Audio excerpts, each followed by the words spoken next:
So hello friend, कैसे हो आप सब। आई होप आप लोग बढ़िया होंगे और जीवन का आनंद ले रहे होंगे। फिलहाल आज की इस वीडियो में देखना विषय सामाजिक विज्ञान कक्षा 10 के प्रोजेक्ट रेल का जब 4 अगस्त का जब मंथली टेस्ट होने वाला आंसर की को देखने वाले। सो वीडियो को अंत तक जरूर देखना कि वीडियो काफी ज़्यादा इंपॉर्टेंट होने वाला है, जिसके लिए आपको समय दिया जाएगा 1 घंटा का और आपका पूरा मार्क्स रहेगा 20 का। तो मैं आपको क्वेश्चन को अच्छे से समझा दूंगा, तो वीडियो को ध्यान से और अंत तक जरूर देखना ताकि आपको बिल्कुल ही कॉन्सेप्ट क्लियर हो जाए, ठीक है। और अगर आप चैनल पर ना हो तो चैनल को सब्सक्राइब करके बेल आइकन को भी प्रेस जरूर जरूर कर देना, ठीक है। और डिस्क्रिप्शन में व्हाट्सएप चैनल का लिंक दे दिया गया, उसे भी फॉलो जरूर जरूर करना, क्योंकि हम लोग सारा का सारा अपडेट जैकबोर्ड का वहीं पे देता है, आप लोग उसे भी फॉलो करना। तो डिस्क्रिप्शन में व्हाट्सएप चैनल का लिंक दे दिया गया, ठीक है।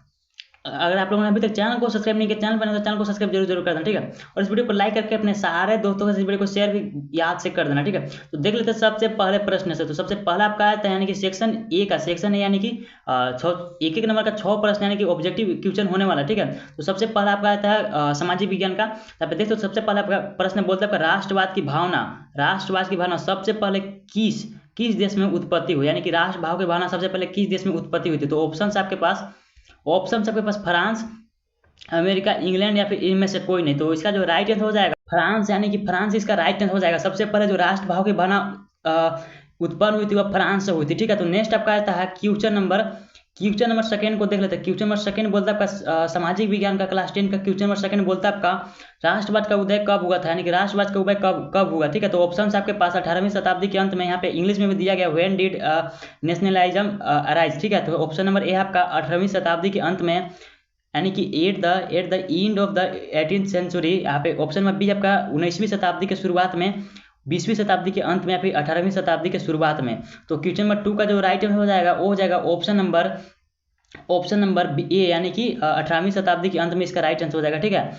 Option number A at the end of 18th century इसका राइट आंसर हो जाएगा, ठीक है। नेक्स्ट आपका आता है क्वेश्चन नंबर 3 बोलता है आपका 1789 ईस्वी में फ्रांस का राजा कौन था। 1789 ईस्वी में फ्रांस का राजा कौन था। ऑप्शन आपके पास लुई 13वां, यानी कि लुइस 13 या फिर लुइस 15वां या फिर लुई 14वां या फिर लुई 16वां। तो क्वेश्चन नंबर 3 का जो राइट आंसर हो जाएगा वो हो जाएगा ऑप्शन नंबर डी, यानी कि लुई 16वां इसका राइट आंसर हो जाएगा। यानी कि फ्रांस 1789 ईस्वी में फ्रांस का राजा कौन था, लुई 16वां इसका राइट आंसर हो जाएगा। नेक्स्ट आपका आता है क्वेश्चन नंबर 4 बोलता है आपका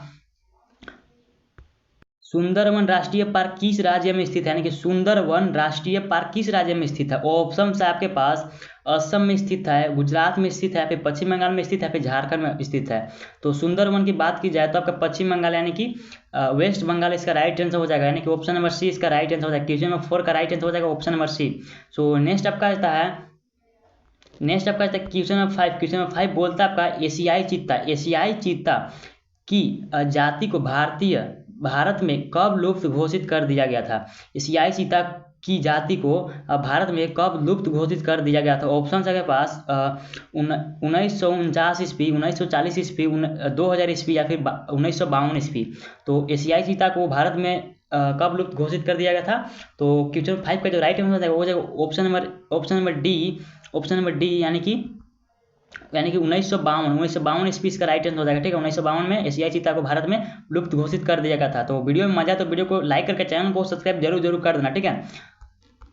तो क्वेश्चन नंबर 6 बोलता है आपका आगे बोलता है आपका टक्सोल नामक रसायन पेड़ों के किस भाग से प्राप्त होता है, यानी कि टक्सोल नामक रसायन जो पेड़ों के किस भाग से प्राप्त होता है। ऑप्शन है पास पेड़ों को छाल से, पतिया से, टहनिया से या फिर उपरोक्त सभी से।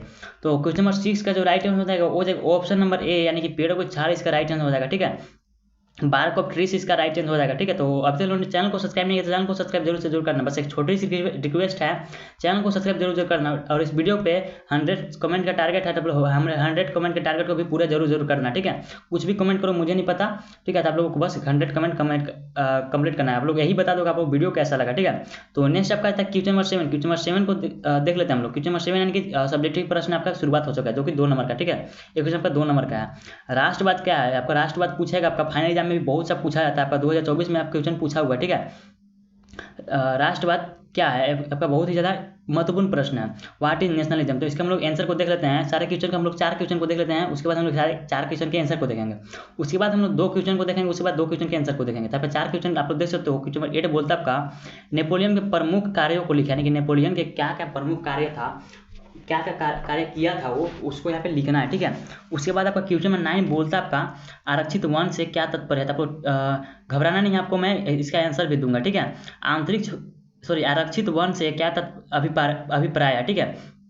उसके बाद आपका क्वेश्चन नंबर 10 मानव के लिए वन किस प्रकार का उपयोगी है, यानी मानव के लिए वन किस प्रकार का उपयोगी है ये आपको बताना है, ठीक है। नेक्स्ट हम लोग देख लेते हैं इसके आंसर की, सारे 4 क्वेश्चन के आंसर को देख लेते हैं, ठीक है।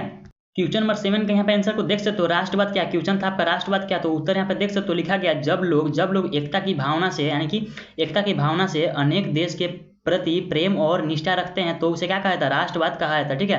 तो आपका क्या हो जाएगा, क्वेश्चन नंबर 7 का आंसर हो जाएगा। तो उम्मीद करता हूं आप लोग को समझ में आ गया होगा, ठीक है। तो इस वीडियो को लाइक कर देना, चैनल को सब्सक्राइब जरूर कर देना, ठीक है। देख लेते हैं क्वेश्चन नंबर 8 को। क्वेश्चन नंबर 8 बोलता है आपका चैनल को सब्सक्राइब जरूर करना, ठीक है। तो 8 नंबर क्वेश्चन बोलता है नेपोलियन के प्रमुख कार्य को लिखा, यानी कि नेपोलियन के प्रमुख कार्य क्या क्या किया था वो आपको बताना है, ठीक है। तो देख सकते हो दिया गया नेपोलियन संहिता, यानी कि सिविल कोड लागू की थी, या किसने की थी, नेपोलियन ने की थी, ठीक है। उसके बाद आपका आता है उसके बाद आपका आता है प्रमुख कार्य में दूसरा नंबर कार्य फ्रांस में कानून व्यवस्था सुधारी, समानता और संपत्ति के अधिकार दिए, ठीक है। ये काफ़ी ज़्यादा अच्छे कामों को यहाँ पे क्या कर रहा था, बढ़ोतरी दे रहा था यहाँ पे फ्रांस में, ठीक है। उसके बाद था आपका यूरोप में कई राजनीतिक और सामाजिक बदलाव किए थे, यानी क्या किए थे, यूरोप में कई राजनीतिक और सामाजिक बदलाव किए थे, ठीक है। तो यही था आप लोग का नेपोलियन के प्रमुख कार्य। तो उम्मीद करता आप लोग को समझ में आ गया होगा। नेक्स्ट आपका आता है क्वेश्चन नंबर 9 बोलता है आपका आरक्षित वन से क्या अभिप्राय है, यानी कि आरक्षित वन से क्या अभिप्राय है। तो उत्तर यहाँ पे देख सकते हो लिखा गया है आरक्षित वन वे वन क्षेत्र हैं जहां बिना अनुमति के लोगों का प्रवेश, चराई या फिर लकड़ियाँ काटना प्रतिबंध है, यानी कि गायों को चराना जो होता है ना उसको यहाँ पे चराई लिखा गया है। क्या क्या प्रतिबंध है यहाँ पे देख सकते हो, लोगों की प्रवेश या फिर चराई या फिर लकड़ियों का काटना यहाँ पे क्या है, प्रतिबंधित है, ठीक है। उसके बाद आपका क्या होता है, इसको क्या बोला जाता है, आरक्षित वन बोला जाता है। यहाँ पे आगे आता है आपका ये पर्यावरण और जीवों की रक्षा हेतु संरक्षित है, यानी कि किस लिए संरक्षित है, जीवों की रक्षा और पर्यावरण के लिए, ठीक है। तो आपका क्वेश्चन नंबर 9 का आंसर हो जाएगा, ठीक है। तो इसी चैनल के माध्यम से हमेशा आपको मंथली टेस्ट या फिर डेली न्यूज की जो इसी चैनल के माध्यम से वो सबसे पहले प्रोवाइड कराया था, तो चैनल को सब्सक्राइब जरूर कर देना, ठीक है। उसके बाद आपका क्वेश्चन नंबर 10 बोलता है आपका मानव के लिए वन किस प्रकार उपयोगी है, यानी कि मानव के लिए वन उपयोगी होता है, किस प्रकार उपयोगी होता है बताना है, ठीक है। अब देख सकते तो लिखा गया है वन ऑक्सीजन देते हैं, क्या देते हैं, वन हमको क्या देते हैं, ऑक्सीजन देते हैं। सबसे पहले तो आपका यही होगा। और कार्बन डाइऑक्साइड को सोखते हैं, जो कि कार्बन डाइऑक्साइड हम लोगों के लिए, मानव के लिए जो हानिकारक होता है उसको क्या करते हैं, सोखते हैं कार्बन डाइऑक्साइड को, है ना। तो आगे हम लोग देख सकते हो, आगे लिखा गया लकड़ी, क्या हमको वन से क्या मिलता है, लकड़ी मिलता है। दवा भी हम लोग का वन से ही बनाया जाता है, ठीक है। उसके बाद भोजन जैसे स्रोत मिलते हैं, क्या किससे, हमको वन से प्राप्त होता है ना। उसके बाद आपका भूमि क्षरण, यानी कि भूमि क्षरण और बाढ़ को रोकता है, कौन रोकता है, वन रोकता है, यानी कि भूमि के जब का होता है ना, कट करके बह जाता है भूमि, है ना, बारिश होने पर, उसी को क्या करता है, रोकता है, कौन, वन रोकता है ना। उसके बाद आपका बाढ़ को भी क्या रोकता है, वन रोकता है ना। तो आपका क्वेश्चन नंबर 10 के आंसर को आप लोगों को हम लोगों ने देख लिया। आगे हम लोग देखते हैं क्वेश्चन नंबर 11, क्वेश्चन नंबर 12 को, लास्ट क्वेश्चन हम लोग का क्वेश्चन नंबर 11, क्वेश्चन नंबर 12 बचा है, तो उसे भी देख लेते हैं, ठीक है। सो आप यहाँ पे देख सकते हो क्वेश्चन नंबर 11 बोलता है आपका, यानी कि सेक्शन सी का आपका आता है, जो कि 3 नंबर का 2 क्वेश्चन होने वाला है, जो कि 6 नंबर का पूरा आपका 2 क्वेश्चन मिला करके होने वाला है, ठीक है। आपका 2 क्वेश्चन मिलाकर 6 नंबर का होने वाला है ना, यानी कि दीर्घ उत्तरीय प्रश्न है, आपको थोड़ा सा बड़ा आंसर देना है इसका। मैं देख सकते क्वेश्चन नंबर 11 बोलता है आपका काफी ज़्यादा इंपॉर्टेंट क्वेश्चन का, एग्जाम का 100% पूछा जा सकता है, क्योंकि ऐसा क्वेश्चन बार बार पूछता है एग्जाम, है ना। एक क्वेश्चन को बहुत बार हमेशा पूछता है, इसलिए आपको पूछा जा सकता है। फाइनल एग्जाम के लिए भी काफी ज़्यादा इंपॉर्टेंट क्वेश्चन, दोनों के दोनों क्वेश्चन। क्या लिखा गया आपका, आप देख सकते हो, मरियान और जर्मेनिया कौन थे, यानी कि मरियान और जर्मेनिया कौन थे, जिस तरह उन्हें चित्रित किया गया, यानी कि क्या किया, जिस तरह उन्हें चित्रित किया गया, यानी कि दिखाया गया, उसका क्या महत्व था, यानी कि उसका क्या महत्व है बताना है, ठीक है। हम लोग आंसर को भी इसको देखेंगे आगे। हम लोग देख लेते हैं क्वेश्चन नंबर 12 को।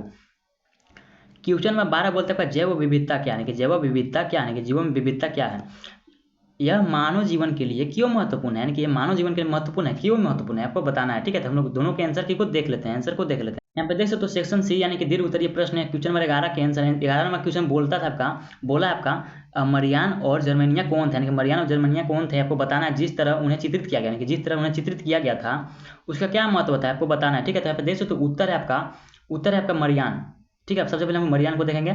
फ्रांस में राष्ट्र का प्रतीक मानी जाती थी। क्या मानी जाती थी? फ्रांस में राष्ट्र की प्रतीक मानी जाती थी कौन? मरियान। उसके बाद कहता है उसे आज़ादी, न्याय और गणतंत्र की देवी के रूप में दर्शाया गया। किसको? मरियान को। उसके बाद कहता है जर्मनिया कहता है यहाँ पे जर्मनी की राष्ट्र भावना के प्रतीक, यानी कि जर्मनी के किसके? राष्ट्र भावना के प्रतीक है ना। उसके बाद जर्मनिया को ताज, तलवार और काले लाल सुनहरे झंडे के साथ दिखाया जाता है ना। काले लाल सुनहरे झंडे के साथ दिखाया जाता है। उसके बाद आपको महत्व है, देख सकते हो महत्व दोनों का बोला था। तो महत्व था चित्रों, मूर्तियों और प्रतीकों से आम जनता के मन में राष्ट्र और एकता की भाव जगाया गया, यानी कि किससे? चित्र और मूर्तियों की और प्रतीकों की आम जनता के मन में राष्ट्र और एकता की भाव जगाया गया। उसके बाद आपका आता है क्वेश्चन नंबर 12। सो अभी तक लोग वीडियो को लाइक नहीं किया तो जल्दी से वीडियो को लाइक करके चैनल को सब्सक्राइब करना मत भूलना। चैनल को सब्सक्राइब करना नहीं भूलना, क्योंकि ऐसे ही वीडियो आप लोग इस चैनल के माध्यम से प्रोवाइड कराया जाता है। आप लोग चैनल को सब्सक्राइब करना मत भूलना, याद से आप लोग चैनल को सब्सक्राइब कर देना है, ठीक है। तो आपका आता है क्वेश्चन नंबर 12। क्वेश्चन नंबर 12 बोलता है जैव विविधता क्या है, जैव विविधता क्या है, यह मानव जीवन के लिए क्यों महत्वपूर्ण है? मानव जीवन के महत्वपूर्ण है, क्यों महत्वपूर्ण है? वहाँ पे उत्तर देख सकते हो, आपका लिखा गया है जैव विविधता का मतलब सभी प्रकार के जीव जंतुओं, पौधों और सूक्ष्म जीवों की विविधता से, यानी कि जो आपका जीवों में अंतर जो पाया जाता है, जैसे हो गया जीव जंतु, पौधे भी क्या जीव है, और सूक्ष्म जीवों की विविधता से है, ठीक है। इनका क्या है मतलब इनसे है। उसके बाद आप कहते हैं यह खाद्य श्रृंखला को संतुलित रखती है। क्या रखती है? खाद्य श्रृंखला को संतुलित रखती है ना।